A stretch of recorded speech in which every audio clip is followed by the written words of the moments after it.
Most of my work, dear Jimmy, is in the continent of Africa. Even as we speak now, I'm the executive secretary of a Pan-African foundation called the African Legacy Foundation, which includes families of great African leaders of liberation, from Mandela to Nkrumah to Lumumba, Nasser and Nyerere and many others.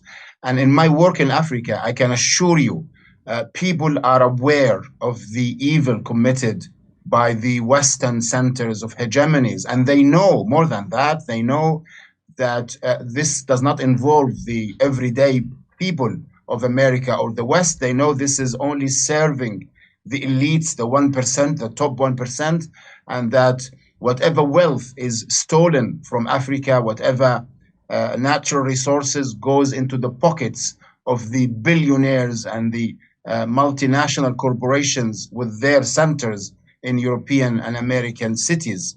The awareness is there. What we actually would like in the global South, in Latin America, Africa, and South Asia, is for normal, ordinary people in the States and Europe to start a popular movement, a movement that rejects this injustice that harms everyone in the globe, that destroys the planet in terms of the environment, in terms of the security conditions of our planet. I mean, at this very moment, as we speak, there is a real risk, Jimmy, that we would go into a nuclear war that would destroy our beautiful planet, the only home we have in this vast space.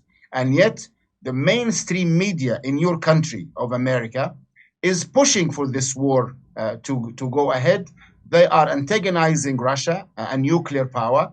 They are paying and funding the continuation of this war for the benefit of the pockets of the few.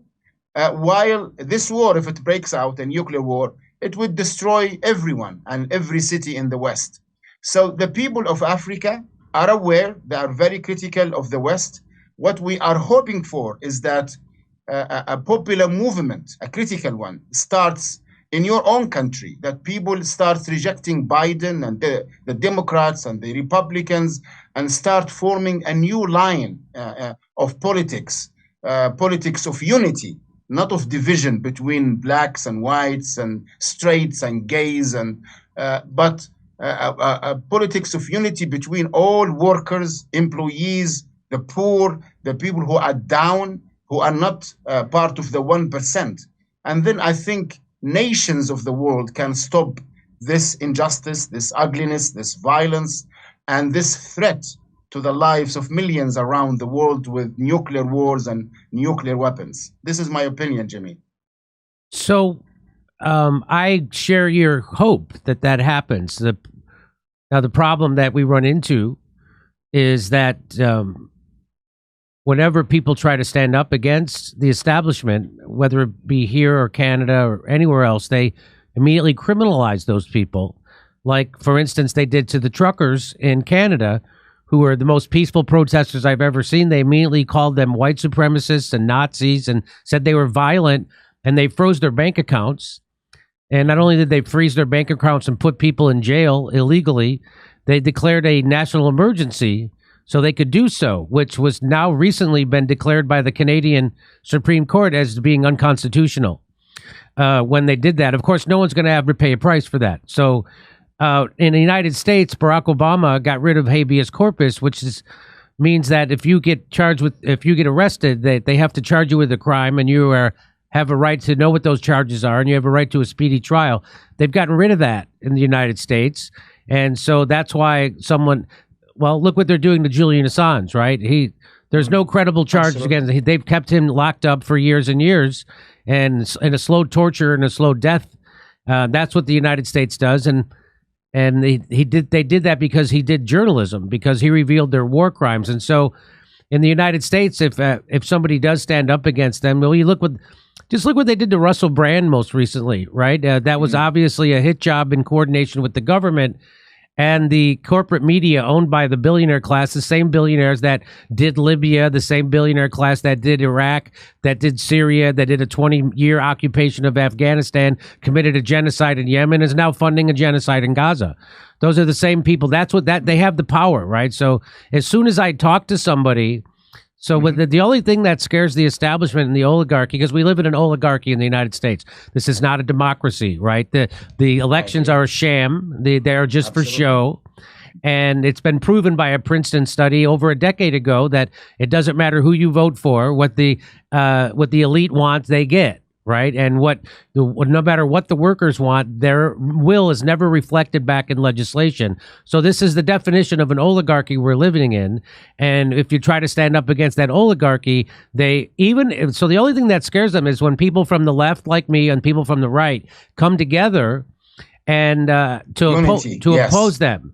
And so they Absolutely. do. So they do everything. Unity is what scares them, and that's why I like your discourse. I've been listening to you. I think people on the left who are against the system, so they have the right moral and intellectual standing, they make a great mistake when they attack people on the right. And I think people on the right make the same mistake when they attack people on the left. I think both parties, like both people on the left and right, they have similar concerns. They want justice. They want the wealth to be distributed to the people. They want to get rid of the top 1%. They have similar concerns about security, about wars, about the military complex in America. They have different methods of understanding, different approaches, but what they need to concentrate on and emphasize is unity. What the system fears is people coming together for the common good of all. And Jimmy, I'm not being over optimistic. Remember, your people in your country have achieved a lot in the last, let's say, 100, 150 years. I mean, you have ended slavery, for example. You have given women so many rights. You have given ethnic minorities rights. You have achieved so much for workers, for example, in terms of health conditions, working hours. There are many things that were achieved because of the work of many, many people on the ground, year after year, generation after generation. I do believe that what you do, for example, on your YouTube channel is very important and influential. And if you just continue with your discourse of unity and encourage many more to come through, I mean, we saw what happened with Trump, how he challenged the system, and many people felt that they needed to completely dismantle the system, and they surprised both Republicans and Democrats. Yes, maybe Trump is not the right solution, but he was an expression of anger, an expression of feeling of desperation and people wanting to come together. And I think the left made a big mistake when they laughed and ridiculed Trump supporters. I think the left would have done much better if they reached out to Trump supporters and had a dialogue with them and understood their anger and frustration. We need to have this feeling of brotherhood and sisterhood between us, because again and again, unity is our most powerful weapon against the system. So every once in a while in America, on American television, someone will bring